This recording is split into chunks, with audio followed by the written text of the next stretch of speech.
హాయగా చల్లగా. సహస్ర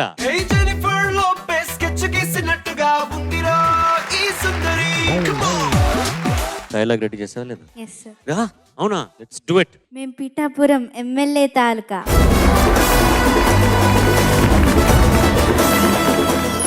అమ్మాయే సన్నగా అరనవ్వే నవ్వగా మతి తప్పి కుర్రాళ్ళే మంచాన పడ్డారే.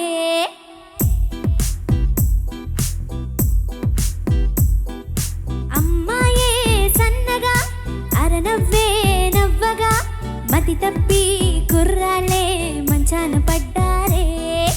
అబ్బాయే సూటిగా కన్నెత్తి చూడగా ఆ వాడి చూపులకు మంచైన మరిగేలే.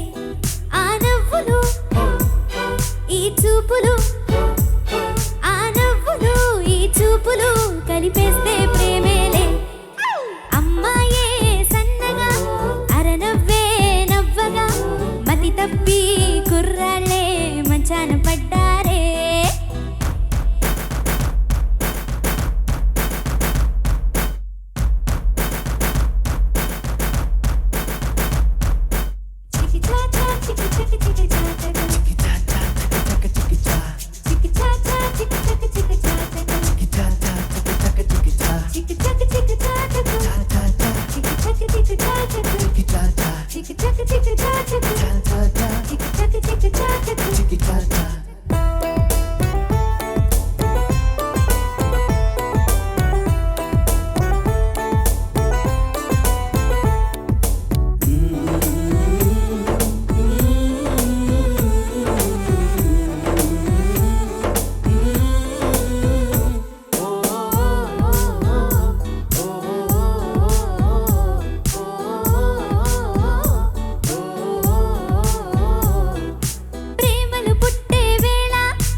మెరపైన నా నోటికి నారింజే.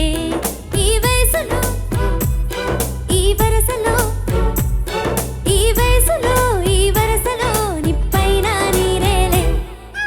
అమ్మాయే సన్నగా అరనవ్వే నవ్వగా మతి తప్పి కుర్రాళ్ళే మంచాన పడ్డారే.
చిత్రం నేనొక అక్షరమైతే నువ్వేలే దానర్థం.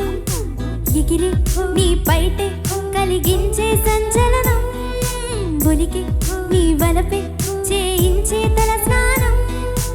ఎండల్లో నీ రెండల్లో నీ చెలిమే చెలివేద్రం, మంచుల్లో పొగ మంచుల్లో నీ తలపే రవి కిరణం. పులకింతలే మొలకెత్తగా, పులకింతలే మొలకెత్తగా ఇది వలపుల వ్యవసాయం. అమ్మాయే సన్నగా అరనవ్వే నవ్వగా మతి తప్పి కుర్రాళ్ళే మంచాన పడ్డారే.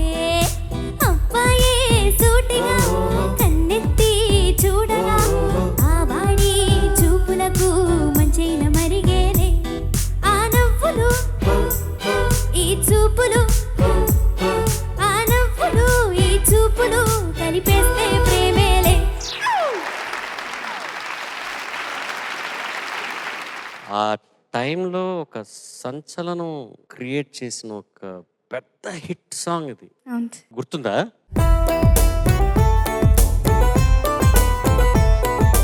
Judges over to you. Bose గారు, అమ్మాయే సన్నగా అన్న వెంటనే జనరలీ డౌట్ వస్తుంది. ఏం చెప్పబోతున్నాడు ఈయన? అంటే సన్నగా ఉందని, లావుగా ఉందని, అంటే ఏదన్నా అలాంటిది ఏమన్నా మాట్లాడుతున్నాడు అని. అరనవ్వే నవ్వగా అనేసరికి అమ్మో, ఎట్లా వచ్చింది ఆలోచన అసలు మీకు?